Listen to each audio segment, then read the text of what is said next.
hapon mga kalapatids, magpapakain muna tayo ng ibon natin dahil nga may training sila. So iti-training natin lahat ng ibon natin mga kalapatids. So papakainin na natin sila dahil iti-trainingan natin sila lahat.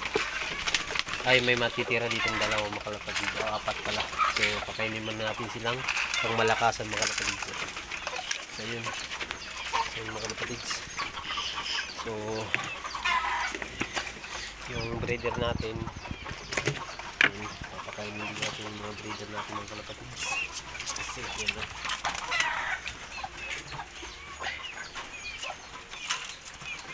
Pati yung manok natin mga kalapatids, papakainin din natin.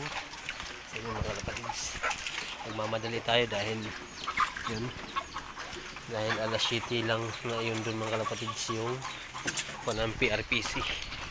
So yun mga kalapatids, medyo magmamadali tayo.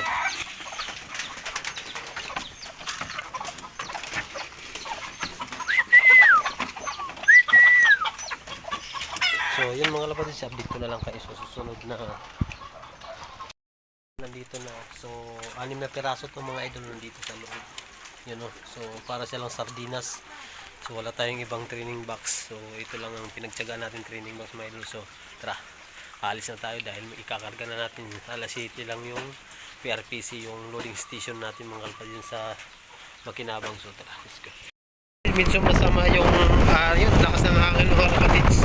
Medyo masama yung araw ngayon. Yan, lakas-lakas ng hangin. Ito yung mga ibong ko mga kalapatids. So umuulan ngayon. So Thursday ngayon, umuulan ngayon mga kalapatids. Ay, saan tayo pupunta pa? Ha?